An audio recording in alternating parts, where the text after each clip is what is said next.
Bon, la puissance de feu parisienne, là, même avec les blessés, c'était la balade ce soir. Alors... Les blessés, il y avait une belle équipe au coup d'envoi. Oui, mais il y a quand même des blessés. La façon dont le match s'est passé a permis à Luis Enrique de sortir et de gérer les temps de jeu, ce qui est évidemment un atout considérable. Mais on va dire qu'à part la seule nouveauté, sachant qu'à chaque fois où il me dit Doué, évidemment que Doué il est extraordinaire et qu'il manque, mais comme on avait l'habitude de voir depuis 6 mois une équipe à 12 ou 13, si Barcola joue à la place de Doué, on va pas dire que c'est une insulte au football ou au PSG. Barcola il est titulaire bis quoi quasi. Donc là c'est vraiment l'absence de Dembélé. Tu avais quand même une très belle équipe ce soir. L'Atalanta très faible quand même. Après ça n'enlève rien à la prestation des Parisiens, mais l'Atalanta très faible. Alors, peut-être effectivement qu'ils sont très décevants, même si ce n'est pas l'Atalanta qui a gagné la Coupe UEFA. Méconnaissable. Néanmoins, ce que fait le PSG, le nombre de courses, je ne sais pas, il va falloir encore voir. Alors, le truc, c'est que le bloc est tellement haut, il y a tellement de joueurs devant le ballon. Ça, c'est moi, à chaque fois, je suis scotché par ça. Le nombre de joueurs devant le ballon, cette volonté de récupérer haut, ce qui fait que ça peut-être même leur économise certaines courses. Et il va falloir... pour les prendre en défaut, qu'une équipe soit capable de sortir de cet étau et trouver qui leur amène également la même dimension physique. Des relais au milieu ou devant. Mais pour l'instant, on va dire qu'on n'en est pas à se poser la question de savoir qui peut emmerder le PSG. On peut déjà juste regarder et constater que ce PSG est impressionnant.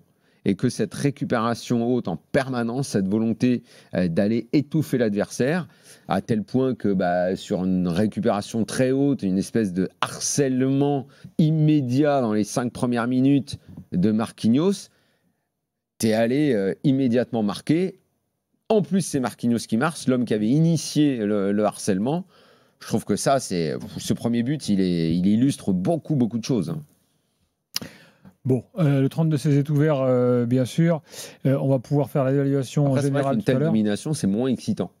Non, c'est pas ça, c'est le début de saison. Donc, non, mais là, il roule sur tout le monde depuis le début de la saison, en fait. Et donc, la Ligue 1, là, ce soir, tant mieux pour Paris. Moi, je ne veux pas tirer des enseignements aussi rapidement, dans la mesure où c'est le début de saison. Il y a quand même parce que tout à l'heure, tu nous as quand même dit qu'on sera au deuxième match. Je te rappelle qu'il y en a quand même 8 dans la phase de poule. Tu es peut-être allé un peu vite, quand même. Pour tu dis on saura au deuxième match. Non, je parle par rapport à des prétendants, tu vois, pour la Champions League. Moi, je suis pas sûr. Le Barça, c'est quand même du lourd, quand même. Ah oui, c'est toujours du lourd. Donc c'est pour ça. Donc, le Barça est convaincu. S'ils arrivent à marcher sur le Barça, le Barça est convaincu de son côté. Je parle au nom du Barça, c'est pas mon avis. Hein. Le Barça est convaincu que l'année dernière on leur a volé leur finale dans un match rocambolesque contre l'Inter et que ça n'aurait pas été la même histoire contre eux. Donc ils ont l'impression que eux, comment dire. Mais c'est l'Inter qui leur a volé la finale, c'est pas le PSG. Bah oui, c'est ce que je dis. Ouais. Voilà. Et qu'eux auraient dû être en finale et qu'eux sont les vrais rivaux de ce PSG fantastique. Mais est-ce qu'il n'y a que le Barça ? Il va falloir le voir dans son entrée là. Mais de toute façon, ce sera trop tôt, Manu. La Ligue des Champions, rappelle-toi du PSG l'année dernière. Jusqu'en décembre. Ce qu'on a vu sur les 6 premiers mois. Tu mets même pas la moitié de tes bracelets sur la victoire du PSG l'année dernière. Je suis d'accord, mais par rapport aux prétendants sur la saison, moi j'attends de voir la confrontation contre le Barça quand même. Ah oui, le 1er octobre. Oui. Ça sera quand même un choc de titan. Ce sera effectivement intéressant. Ouais. Mais ce sera la photographie du 1er octobre. Ouais. Oui. C'est vrai. Liverpool, faut voir là ce qu'ils font ce soir, mener 2-0, être pris. Mais bon, on est déjà en train de se poser la question sur les rivaux. Bon, démarrons un peu sur et pourtant démarrons un peu sur les choix de Luis Enrique parce que Mayoulou titulaire, c'est quand même la surprise du soir. Ouais. Plutôt que Ramos. Alors Ramos, il n'avait pas fait un super match Mayoulou a fait une demi-heure. Il revient de blessure, le garçon. Depuis le mois de juillet, il a qu'une demi-heure dans les pattes. De toute façon, on ne va pas apprendre et on ne découvre pas ce soir que Ramos a été déclassé. Que Luis Enrique ne veut pas de neuf type Ramos. Ça ne l'intéresse pas. Ça l'intéresse pas. Donc il n'est pas Luis Enrique compatible. Pendant des mois, il a mis, des mois, des semaines, je ne sais plus, mais il avait mis Kang-in Lee, il avait essayé pas mal de joueurs. Mais c'est un désaveu quand même. Et il se fout de savoir si ça marche ou pas. Il veut que ce neuf, de toute façon, comme le mouvement est permanent, il veut que ce neuf décroche, avance, fasse crée des brèches plus un joueur de surface pour les autres, quoi. Donc à chaque fois qu'il met Ramos, de toute façon, il ne le veut qu'en joueur qui entre. Qui va impacter quand il va entrer. D'ailleurs, Ramos, il est content parce qu'à chaque fois, il met son petit but. Ouais. Bon, voilà, ça lui fait plaisir. Mais Ramos, il n'est pas compatible avec ce jeu-là. Donc, qu'ils mettent Mayoulou, Oui, on peut dire que c'est une surprise, mais en fait, ça ne devrait pas nous surprendre. Ça devrait pas nous surprendre. Je suis à la place de Ramos. Mais lui, il le prend. Ouais, je pense tu crois pas qu'il a compris? Bah ouais, mais enfin, le marché des transferts c'est terminé. J'aurais préféré peut-être me mettre sur la liste des transferts, d'aller voir ailleurs. Ramos, il n'a pas demandé à partir. Je crois que la soupe est bonne. Ouais, si se satisfait justement. Oui, il n'y a pas beaucoup de mecs au PSG qui veulent partir. La soupe est bonne, il est dans un club qui gagne, c'est la fête. Il très bien être prêté dans un autre club. Il a le temps, il est jeune, Ramos. Il a le temps. Il a le temps. Il a 24 ans. Il ne faut pas non plus qu'il la patiente trop longtemps sur le banc de touche. Jusqu'à 25 ans, il croque un peu. Là, laisse-le croquer à Paris. Il aime la vie ici. Il joue bien. Il est dans une équipe qui écrase tout. Il kiffe. Pas la même vision. Ouais, toi, en termes de choix de carrière. Je t'ai pas dit que j'ai cette vision-là. Je te dis que. Mieux vaut jouer dans un club moins prestigieux. S'il est parti de Benfica, c'est pour une bonne raison, non? Benfica, c'est quand même un grand d'Europe également. Je pense qu'à Paris, il a un meilleur salaire. Il est parti simplement et uniquement pour l'argent? Pourquoi ça fonctionne comment le football? Je veux dire, Manu, pas toi! Non, mais t'as le droit aussi quand même de kiffer ce que tu fais, quoi, non? Non, mais d'accord, il faut pas mettre tous les footeux dans le même sac, rassurez-moi. 99% quand même. Je sais pas, moi, à 24 ans, je voulais bien gagner ma vie, mais je voulais aussi jouer. Top Nuno Mendes, en direct. Énorme match, Nuno Mendes. Pour nous, pour continuer à enchaîner des buts.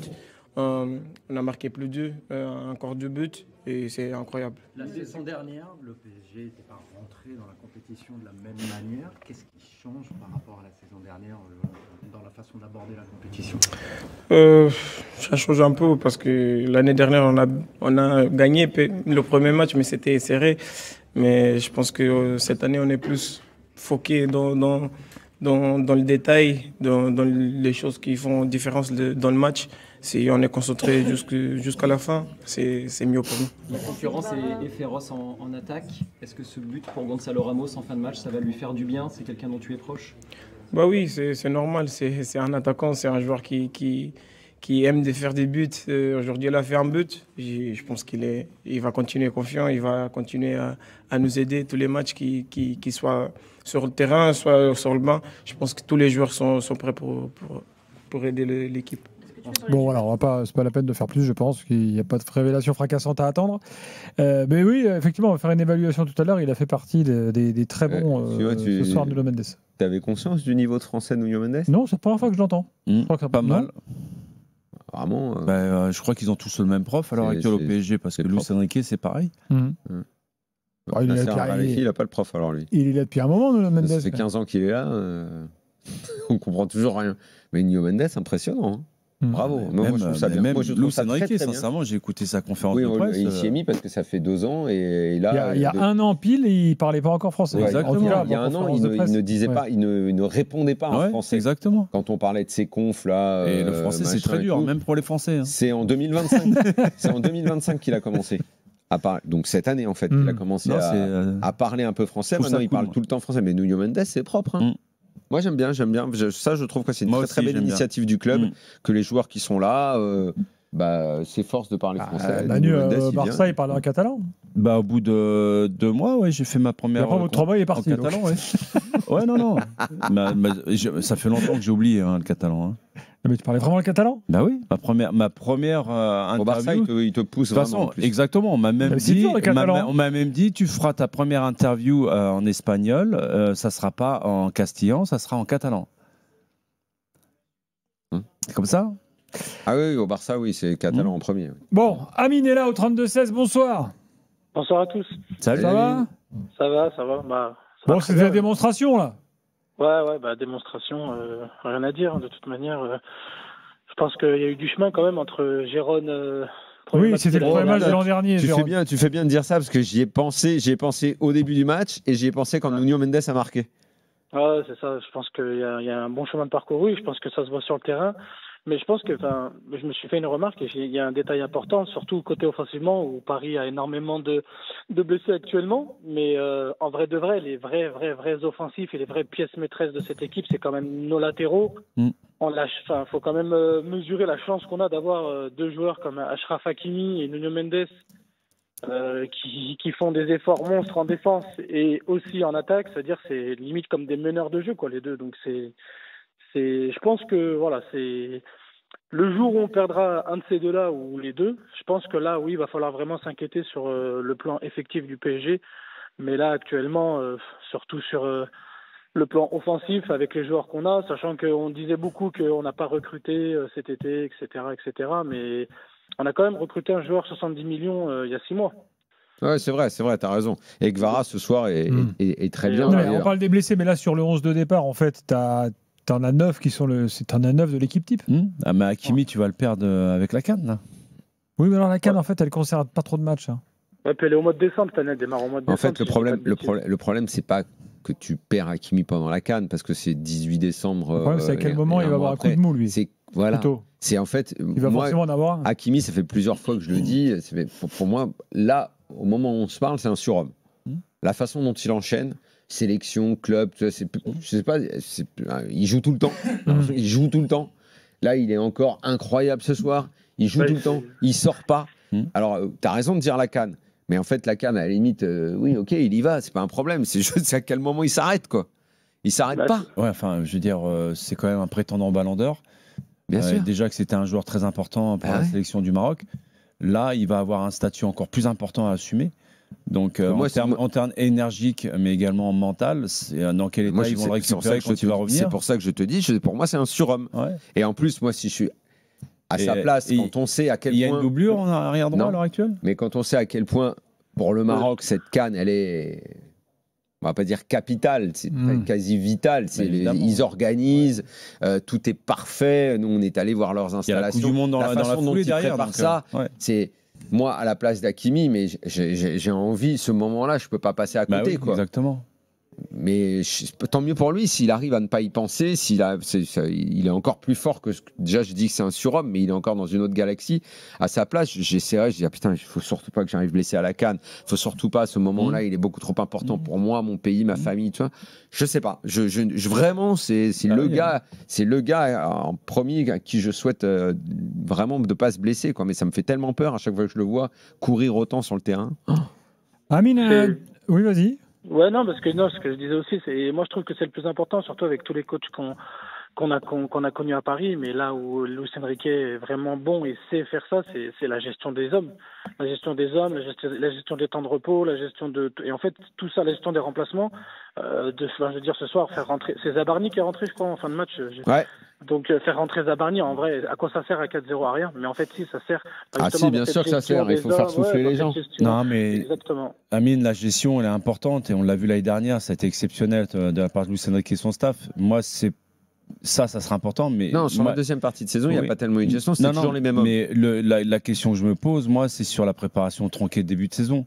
Elle te permet justement de pouvoir enchaîner match après match pendant 10 mois. Là, dans quel état vont pouvoir assumer les Parisiens sur la demande physique et psychologique, vu le peu de préparation qu'ils ont eu après la Coupe du Monde des clubs? Ça, c'est une question, quoi. Dans un instant. Sinon, Zabarni, Gilbert, non, Zabarni? Il ne dit rien, Zabarni. Bradley Cooper? Pas mal. Ouais, quand même, Zabarni, Bradley Cooper. Pas mal. Ouais, qu'est-ce qu'il a, Bradley Cooper? Il ressemble à Bradley Cooper. Zabarni, quoi. Ah ouais, quand même, Zabarni, ouais. Bah ouais, l'ancienne charnière. Il y a une tête un peu d'acteur américain, non? Trouvez pas? Un peu, ouais. Un peu, quoi. Ah, ok. Et Lucas Chevalier, Matt Damon? Regarde. Non, rien à voir. Un petit peu. Oh non, vraiment pas. Non, si, c'est le fils caché de Willy Sagnol. Dans un instant, Luis Enrique, les blessés et l'évaluation. Sinon, on a toujours Manu Valkilmer, pas de problème. J'ai revu Hit il n'y a pas longtemps, il était là. Ouais, paix à son âme. Il était là, c'est vrai. Luis Enrique, les gars, là, il est en train de répondre à Canal. On l'entendra peut-être un peu plus tard dans la conférence de presse. Là, il a une espèce d'attel parce qu'il s'est cassé la clavicule à vélo. Manu, tu es au courant? Ouais, je suis au courant. Bon. Il a démarré donc le match en tribune avec un casque en mode je suis connecté avec le banc. Et après, il est descendu sur le banc. C'est nouvelle mode là. Bah en fait, quand tu prends de l'altitude, tu vois mieux le match. Voilà, en mode entraîneur de rugby. C'est pour ça d'ailleurs qu'il filme les entraînements maintenant avec des drones. Oui, et que lui, on l'a déjà vu sur une passerelle, une nacelle, pardon, exactement, en l'air au centre d'entraînement. Bon, c'est anecdotique ou on s'en fout ou... C'est à pas confondre avec Nasser. Écoute, il est sur une nacelle. De toute façon, maintenant, déjà qu'il avait le boulard avant de gagner, donc maintenant qu'il gagne, cette histoire-là, tu sais, tous les entraîneurs, ce que j'appelle les entraîneurs à prendre de la hauteur, ils font. Le premier à avoir inventé ça, c'est Arrigo Sacchi. Hein. Il a fait sa légende sur la montagne avec le mégaphone. Ouais. En matière de boulard et de type complètement dingo aux entraînements. Pourquoi tu dis boulard? Pour rien, ni pour rien. Mais non, mais. Ces entraîneurs-là, c'est qu'il était comme ça. Il avait un boulard surdimensionné quand il parlait. Il savait non, mais tout, le fait de prendre de l'altitude, tu vois d'avoir beaucoup mieux le jeu. Quand même. Non, mais de faire des choses un petit peu différentes. Ah tu vois, oui. d'être un petit peu. Donc, ce genre d'attitude, ça a déjà existé dans le football. Un grand entraîneur, quand même, ça qui. Oui, évidemment, j'ai jamais dit le contraire. Attends, c'est un de mes, Donc, il peut avoir le boulard, un de mes maîtres à penser. Il y en a qui c'est des piètres entraîneurs qui ont le boulard. Lui, peut se permettre. Je sais pas. Des noms. C'est bien beau de balancer, mais il faut des noms. Il faut des noms. Pas Mourinho en matière de boulard. Mourinho, ce qui est fort, c'est avec sa célèbre phrase, il l'avait limite. L'humilité, Dieu m'en préserve. Il l'avait limite avant de gagner. Ça, c'était encore plus fort. Chez Mourinho, c'était fort de l'avoir avant de gagner. Bon, parlons un peu des blessés, les gars. Et après, à Chelsea, après, il est monté sur la montgolfière. Là, il est parti. Non, il faut qu'on attende demain pour savoir. C'était un des points un des 3 points. C'est quoi, les ischios c'est vrai que là, mine de rien, c'est à chaque match un problème. Beraldo, dernier match, civière. Là, Neves, on ne sait pas. Bon, alors, après, l'autre jour, on était. Il y avait plusieurs blessés. On va dire, puis finalement, tu vois que Kvaratskhelia, par exemple, aujourd'hui, était là. C'est pas pareil. C'est un coup, mais des fois, tu as des coups qui peuvent te faire rater. Oui, mais généralement, un coup, c'est facile à récupérer d'un coup. Tout à fait. Bon, est-ce que l'an dernier, le PSG, on l'a dit l'autre soir, a eu très peu de blessés. Est-ce que là, c'est conséquence Coupe du Monde des clubs? Est-ce que ça va devenir un problème récurrent? Il y a quand même un lien. Parle-nous de ton expérience. On va pas se mentir. Ce que je te dis, c'est que quand tu enchaînes une saison stratosphérique comme ils ont fait la saison précédente avec un nombre de matchs incroyable, même s'ils ont eu 3 semaines de vacances, sur les 3 semaines, la dernière semaine a été basée sur la préparation individuelle de leur côté, donc ils sont montés en puissance. Quand ils sont rentrés, ils ont eu à peine une semaine, 10 jours pour se replonger dans la compétition. Il faut savoir quand même que quand tu joues dans des clubs comme ça qui sont amenés à jouer tous les 3 jours, tu es obligé d'avoir un travail foncier et musculaire important sur les 2 premières semaines pour que donner justement le bagage. C'est ce que je te dis. Donc, je ne dis pas que c'est la conséquence et la résultante de tout ça, mais il n'y a pas de miracle dans le sport de haut niveau. À un moment donné, ton organisme, psychologiquement et physiquement, moi, sur les retours que j'ai, parce que je connais des personnes qui sont proches de l'état-major parisien, je discutais ce matin avec l'une d'entre elles et qui me disait qu'il avait le retour de certains joueurs qui lui disaient qu'ils ne se plaignaient pas, mais qu'ils n'étaient pas aussi confiants, même s'ils avaient des certitudes dans le jeu et qu'ils connaissaient leurs qualités, ils n'étaient pas aussi confiants que ça allait être une promenade de santé, comme c'est évidemment, parce qu'ils sont champions de titre, c'est l'équipe à battre, mais derrière, eux le ressentent déjà en début de saison, ils ne sont pas dans les mêmes dispositions que la saison précédente. Après, en termes, puisque tu parlais de confiance, en tout cas, ce qu'il dégage sur le terrain, je ne sais pas ce que tu as entendu et je ne remets absolument pas en doute ça, mais sur le terrain, il dégage une confiance qui leur permet de tenter des gestes complètement, j'allais dire fous, mais en fait qui ne sont même pas fous. Mais l'ouverture extérieure du pied d'Hakimi, j'en ai vu 2-3, ouverture extérieure du pied ce soir. Tu vois des talonnades, pas des gestes superflus, souvent des gestes faits à bon escient.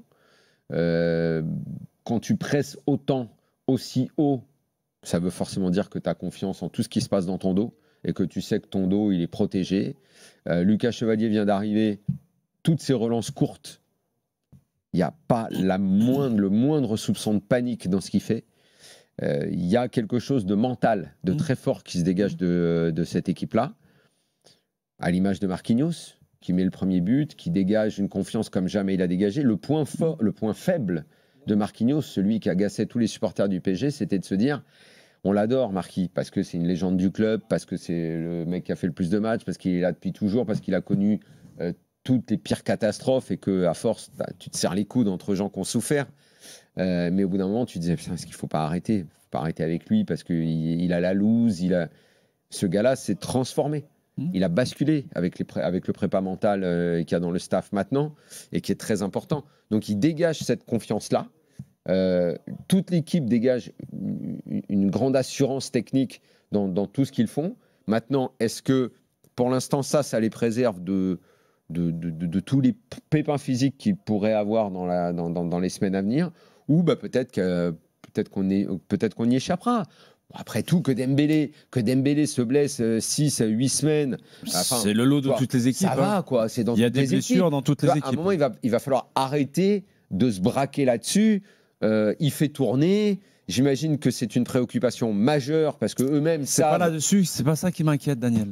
Des blessés, Moi, ça fait partie intégrante et inhérente d'un club durant une saison. Donc, non, c'est pas ça qui alors m'inquiète. c'est quoi? C'est le manque de préparation au début de saison. Parce que ça se paye à un moment, c'est ce que tu veux dire. on te Mais j'ai prépare l'impression que pour c'est enchaîner fini, mois l'époque. après mois. J'ai l'impression que c'est fini les fameuses prépas à la Non, c'est Pintus pas vrai. là, Non, avec les sacs de sable où pendant 2 semaines Mais non, tu vomis. bien sûr que non. où tu Surtout vomissais, que là, ouais. n'oubliez pas quand même que là, on sort sur une saison particulière pour le PSG, puisque tu es allé au bout de toutes les compétitions, au même titre que Chelsea, ils ont joué quasiment, je crois, le même nombre de matchs dans la saison. Qu'en fin de saison, il y aura également la Coupe du Monde. Non, quand on fait un travail intensif, c'est pour durer 10 mois. Mais est-ce que tu n'as pas l'impression néanmoins qu'en termes de travail physique, de récupération et de soins, sur les 10 dernières années, la médecine a fait des progrès Oui, tu récupères mieux, époustouflants. tu récupères En mieux, il n'y a termes pas de de souci. récupération, en termes de... Oui. J'ai l'impression que les progrès Oui. sont Je extraordinaires. suis d'accord, mais si tu mets dans la balance, de l'autre côté, l'intensité des matchs a considérablement augmenté en l'espace de 10-15 ans. Ce n'était pas aussi intensif C'est vrai sur aussi, ça. 90 minutes. Avec les arrêts de jeu que tu rajoutes, c'est plusieurs matchs par saison. Si tu fais bout à bout tous les arrêts de jeu qu'on a à chaque match. Donc il y a quand même, sans parler des voyages maintenant qui sont en veux-tu en voilà. Regarde, qui est-ce qui va se dépasser quasiment la frontière chinoise Le Real, Le Real, à Donc, Almaty. non, je suis désolé, quand tu joues tous les 3 jours, la récupération, c'est pas du tout la même. Donc même si ça s'est amélioré, Ils enverront une en équipe B, le Real, contrepartie, l'alourdissement des calendriers, de la demande bien physique, sûr. C'est pour vient faire face à ça contrebalancer que tout ça. Tout est. Et puis il y a aussi autre chose, c'est qu'en début de saison, tu peux pas véritablement juger en fait de la différence qu'il peut y avoir sur une préparation d'un club. Tu le vois sur les semaines et les mois à venir. Quand on rentre dans le dur, qu'on enchaîne match après match, après 8 à 9 semaines, c'est là où tu vois vraiment que la préparation que tu as faite en pré-saison, elle fait une différence. Après, oublie pas qu'il y a un avantage. Longtemps, ça a été un inconvénient. Maintenant, c'est un avantage. C'est que la Ligue 1, il n'y a pas de concurrence. Oui, mais Daniel, Donc, en je ne fait, sais pas tu si fais des c'était mon avis en fait. Tu fais des matchs en marchant. Donc finalement, c'est des entraînements. Justement. C'est là où moi, c'est ce dont je parlais tout à l'heure avec Jérôme dans Rotten sans flamme. Connaissant la marge de manœuvre qu'ils ont en Ligue 1, en sachant qu'ils survolent la Ligue 1 depuis X années, en sachant également qu'ils veulent promouvoir les jeunes du centre de formation, leur donner de plus en plus de temps de jeu, pourquoi ne pas avoir donné davantage de temps de jeu en début de saison à des jeunes du centre de formation et de permettre à une ossature Peut-être qu'ils vont le faire. Petit à petit, il va les reposer Voilà. comme ça. Moi, je pense qu'il va les reposer comme ça. De leur permettre de faire une vraie préparation et de les intégrer peut-être début septembre au lieu de les avoir intégrés mi-août. Tu vois ce que je veux dire? Oui. Les gars, je reviens au match. Il y a un problème avec les pénaltys au PSG. Pourquoi? Sur les 8 derniers pénaux, 4 pénaux ratés. Mais alors, ça, tu fais bien de le Et dire. là, Barcola, il a mal tiré. Ce que je ne comprends pas, et ça, pour le coup, c'est pas très Luis Enrique parce que il a plutôt tendance à insister sur la confiance qu'il donne aux gens. Enfin, pourquoi Vitinha s'est terminé? Je sais pas. Tu vois que en gros le mec t'en rate et que de toute façon t'avais Dembélé, c'était à touche-touche pour savoir qui tirait. Bon, ok, très bien, pas de problème. Mais que là, Vitinha ce soir, il ne le tire pas. Au point de laisser tirer Barcola, là, je comprends pas. Là, on a l'impression qu'il a la peste des pénaltys, quoi, Vitinha. Ou alors c'est lui de lui-même, il s'est effacé, il a dit stop. Mais il n'a pas raté. Je trouve ça bizarre. Barcola n'a pas raté. Bah non. Oui, il a mal tiré. Il a mal tiré. Là, pour le coup, il a vraiment tiré un péno de Bambi. S'il avait pris à contre-pied le gardien, on aurait dit Tu qu'il l'as est vu super comme nous, bien tiré. Manu. Non, j'ai vu comme nous, parce que le gardien est parti du bon côté. Et le gardien, il a le droit quand même de faire son taf. Il a le droit de mettre un penalty, je sais pas, sous la barre puissant, par exemple, à la Franck Leboeuf. Tu trouves Ouais, que le nombre de pénaltys que j'ai vu, c'était juste des plats du pied et tu prenais à contre-pied le gardien. Ouais, c'est vrai, il n'y a pas tort. C'est vrai que même sans élan, mais Exactement. en fait, la façon dont il le tire, ça paraît complètement. Oui, ça paraît minable. C'est sa course d'élan, Voilà. pour moi. Mais il n'y a pas de course d'élan. qu'il avait pas de tête de winner. Mais on en a déjà vu des mecs qui n'ont pas Canal de course Plus a d'élan. posé la question de Luis Enrique, à Luis Enrique sur le penalty. Écoutez sa réponse. Et le penalty, je pense que tu dois demander faire cette question à Barcola, non à les coachs. De quoi? Voilà, il dit, pour le péno, demande à Barcola et pas au coach.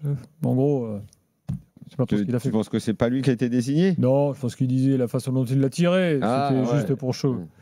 Ouais, il a sans doute pas aimé la façon dont il a tiré, tu vois.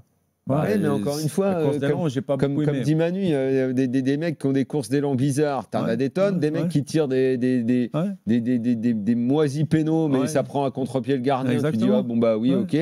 Donc, oui, vu comme ça, il avait l'air mollasson, ça avait l'air d'un penalty d'enfant, quoi. Il n'avait pas une tête de winner quand il a tiré. Voilà. Dans un instant, l'évaluation avec Khalil qui est avec nous, et puis Daniele va nous rejoindre, Daniele Manoussia, bien sûr, pour parler de l'Atalanta dans quelques instants. Et on ira... dire sur l'Atalanta? On va voir ce que Daniele nous dit. Rien, d'ailleurs, il va pas venir. Non, mais il vient quand même parce que je veux aussi qu'il parle de l'Inter quand même qui a gagné à l'Ajax. Ah, l'Inter, Marcus Thuram. C'est pour ça, l'Ajax contre l'OM, c'est... C'était dans ces 3 points. Ouais. Pour conclure sur le PSG, l'évaluation. Khalil est là, bonsoir. Bonsoir l'after, bonsoir tout le monde. Salut. T'étais au stade? Exactement. Belle ambiance? Comme d'habitude, toujours présent. Bon. C'était magnifique. On a passé une très belle soirée. T'as plus de voix, toi? T'as hurlé tout le match ou quoi? Ouais, 90 minutes, comme d'habitude. Hein. Mais même sur un match comme ça? Toujours. Même sur un PSG 3, on chante. C'est bien, bravo. C'est l'amour du maillot. T'es dans quelle tribune, toi? Bravo. Moi, je suis à Auteuil. D'accord. Homme du match pour toi? Il y en a tellement. Moi, je l'aurais donné pour la symbolique au capitaine parce qu'il a été très solide. Mec Vara, là, le mec Vara, il le démérite pas non plus. Donc pour moi, le collectif, allez, je l'aurais donné au collectif. Moi, la vérité, Nuno Mendes. Moi. Ah, Nuno aussi, ouais. Pour moi, Nuno Mendes, homme du match. Ah ouais, avec Kvaratskhelia, il met un but somptueux. Mais Nuno Mendes, je trouve qu'il fait un match incroyable. Incroyable. Vraiment, il est partout, il rate rien. Pour l'anecdote, sur le match de l'année dernière, l'entrée, c'est lui qui marque. Exactement. Il marque ce soir. Nuno Mendes, pas assez cité comme joueur capital de cette équipe. Pour moi, Nuno, j'ai toujours dit quand il percute, il avance comme ça, il peut déstabiliser n'importe qui. Ouais. Il est tellement puissant et rapide. Je comprenais pas des fois l'année dernière quand tu vois où il était il y a un an, quand il montait pas, quand il a demandé à se barrer, il voulait pas rester et tout. Qu'est-ce qu'il est devenu, mon Dieu. Et donc, de toute façon, ce soir, il y a quasi que des tauliers. Côté parisien, l'évaluation, elle est vite faite. T'as pas un mec qui est pas bon. Du coton, comme Hakimi, les deux. Allez, je vais oser dire, une fois de plus, on va dire que je suis fixette. J'ai pas trouvé Barcola extraordinaire. Au-delà même de son péno raté, il provoque énormément, mais il rate beaucoup trop dans les derniers gestes. Daniel, si je peux me permettre, c'est Daniel là, j'entends. Ouais, je t'écoute. Donc, pour moi, il fait un bon match. Je vais te dire pourquoi, parce qu'il propose tout le temps, malgré. C'est clair qu'il rate. C'est vrai. Mais il propose énormément. Je t'accorde ça, c'est vrai. Maintenant, néanmoins, je trouve un peu en dessous des autres joueurs offensifs. Tu vois, tu me dis demain, Doué revient. Ah oui, non, ouais. Vas-y, reviens, Doué. Oui, après, moi j'ai une petite pensée aussi pour Mayoulou, que je trouve la connexion avec Barcola, elle était très intéressante. C'était pas son poste. Il a joué bien haut et il a fait un très bon match. Donc, faut le dire aussi, quand il y a des petits jeunes du centre qui continuent de progresser, après la finale, il confirme, on va dire, son effort et sa progression sur un match de Champions League. Et voilà, faut le signaler. En tout cas, on est prêt pour le classique. Si beaucoup doutaient sur l'état d'esprit, sur le physique et la capacité au PSG, malgré les blessures, d'être présent, on a répondu présent ce soir et j'espère qu'ils seront aussi performants dimanche soir au classique. Khalil, merci. D'ailleurs, on a appris aujourd'hui, sans surprise, que PSG interdit de déplacement, enfin les supporters du PSG sont interdits de déplacement à Marseille, comme d'habitude, j'allais dire. Absolument. Ce sera 25 ans que ça dure. Ce sera sans doute la même chose dans le sens inverse lors du match retour. Je remercie Khalil. Daniele Manoussia nous rejoint. Daniele, bonsoir. Bonsoir à tous. Vous vous êtes amusés, hein? Plus que toi. Moi, déjà, je regarde avec un œil objectif, pas de supporter. Non, mais on ne s'attendait pas à quelque chose de très différent de la part de l'Atalanta. Et je vais dire, c'est vrai qu'au bout de 20 minutes, si c'était 5-0, c'était... Alors, Daniele, excuse-moi, je te coupe, parce que Luis Enrique vient d'arriver en conférence de presse et on va écouter ses premières réponses. Contre une équipe qui défend A contre A, et toujours difficile de surmonter ça, mais je pense qu'on a mérité la victoire. C'est bien Luis Enrique, ce n'est plus Daniele que vous entendez là, les voix se ressemblent. Mais le Parisien, l'année dernière, vous étiez passé par les barrages. Est-ce que cette année, finir dans les 8 premiers, c'est un objectif ou ça compte pas? Il n'y a pas d'objectif parce que comme vous savez, mieux que moi, notre calendrier c'est différent à tout le reste des calendriers de les autres équipes. Et après les barrages, je vous dis que ce sera difficile de gagner 5 matchs et faire un match nul parce que notre calendrier c'est le plus difficile. Allez, Lucien Riquet en conférence de presse, on écoute encore une réponse. Bonsoir, Philippe Sansfourche pour RTL.